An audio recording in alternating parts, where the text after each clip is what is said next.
आज शिवनगरी जळगाव सपकाळ येथे राष्ट्रीय पोलिओ लसीकरण मोहिमेअंतर्गत 5 वर्षाखालील सर्व बालकांना पोलिओ प्रतिबंधक डोस देण्यात आला। या आरोग्य उपक्रमाला डॉक्टर साहेब, आरोग्य कर्मचारी, आशा सेविका, अंगणवाडी सेविका तसेच अनेक मान्यवर उपस्थित होते।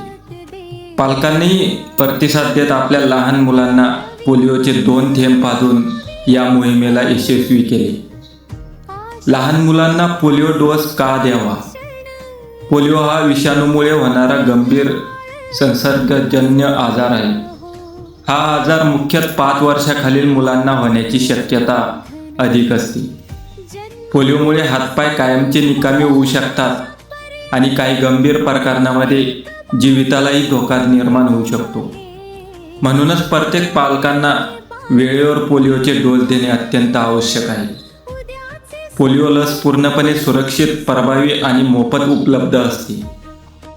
जरी मुलाला नियमित लसीकरण झालेले असले तरी राष्ट्रीय पोलिओ मोहिमेदरम्यान दिले जाणारे अतिरिक्त 2 थेंबही तितकेच महत्त्वाचे असतात। यामुळे शरीराची रोगप्रतिकार शक्ती अधिक मजबूत होते आणि समाजातून पोलिओचे पूर्णपणे निर्मूलन करण्यात मदत मिळते।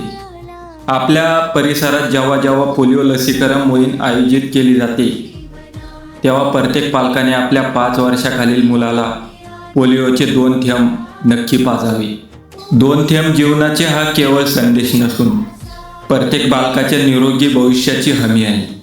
शिवनगरी जळगाव सपकाळ येथे आयोजित या आरोग्य उपक्रमात सहभागी झालेले सर्व डॉक्टर, आरोग्य कर्मचारी, आशा सेविका, अंगणवाडी सेविका आणि मान्यवर यांचे मनपूर्वक आभार। सर्वांच्या सहकार्यामुळे आपल्या गावातील प्रत्येक बालक सुरक्षित आणि निरोगी राहण्याच्या दिशेने एक महत्त्वाचे पाऊल उचलले गेले।